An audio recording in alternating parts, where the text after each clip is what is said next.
Oke teman-teman semuanya, sebelumnya saya mau minta maaf karena seharusnya kita belajar tentang destructing object terlebih dahulu sebelum kita belajar tentang arrow function, tapi nggak apa-apa. Jadi kita akan mulai kembali belajar mengenai objek, yaitu tentang destructing object serta juga metode-metode yang kita bisa gunakan dalam sebuah objek teman-teman. Jadi kita langsung mulai aja. Dibuka kembali Visual Studio Code-nya, kemudian buka satu subfolder lagi, beri nama aja destructing object serta dengan index.js-nya. Saya sudah membuatnya di sini kosongan. Di sini akan saya buat sebuah variabel yang isinya persen misalkan, yang isinya sebuah objek tentunya, dimana dia memiliki name. Oke ya teman-teman, sebagai pengingat aja, dalam objek kita bisa beri nama, kita bisa anggap ini sebuah key dan ini sebuah value.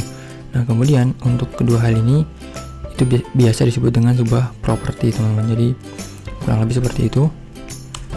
Kemudian saya kasih lagi x misalkan 30 misalkan ya. Nah kemudian kalau kemarin kan di destructing array kita kan ya membuat const, kemudian kurung kotak, kemudian nama destructingnya bebas. Nah tapi kalau di objek ini kita nggak bisa kasih asal nama ya teman-teman. Jadi nama yang kita kasih itu nggak bisa asal-asalan ataupun yang ngawur, nggak bisa, karena si objek ini nama destructingnya itu harus sesuai dengan nama key-nya ataupun property-nya. Oke. Jadi seperti ini, const kurung kurawal, kemudian name x sama dengan dari person. Nah ini kalau kita konsul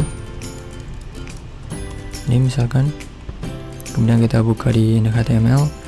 Nah jangan lupa untuk file HTML nya dirubah juga src nya ke bagian destructing object index.js. Nah kemudian kalau kita buka di browser, kemudian kalau kita buka konsol, nah di sini muncul nama yang sesuai kita isikan dalam key dalam objek tersebut. Nah ini misalkan kalau kita ganti namanya menjadi nama yang tidak relevan ataupun ya ngawur ya, misalkan ini bisa menjadi B misalkan, ini B seperti ini. Nah dia akan menjadi undefined teman-teman, jadi nggak diketahui, baris ke-7 index.js. Nah B ini. Nah jadi untuk objek seperti itu aturannya tidak bisa sembarangan ngasih nama, jadi harus sesuai namanya dengan key yang ada dalam sebuah objek tersebut. Tapi secara penulisan sama aja, tinggal kurung kurawal kemudian sama dengan dari mana, seperti itu. Nah kemudian kita juga bisa menambahkan data objek ke dalam objek yang sudah ada, seperti halnya person ini kan sudah buat, kita kan sudah membuat objek person ini. Nah kita bisa tambahkan dengan cara seperti ini, object dot assign, kemudian si metode assign ini dia membutuhkan dua parameter. Pertama objek yang sudah ada tersebut, jadi kan sudah ada person, kemudian baru objek yang mau ditambahkan, diikuti dengan dituliskan dengan kurung kurawal, kemudian nama objeknya apa, misalkan is married, is false, seperti ini misalkan. Nah kemudian kalau kita konsol lagi objek personnya, kita save, kita cek. Nah di sini ada key baru ataupun property baru yang sesuai kita tambahkan di method assign tadi ya teman-teman ya.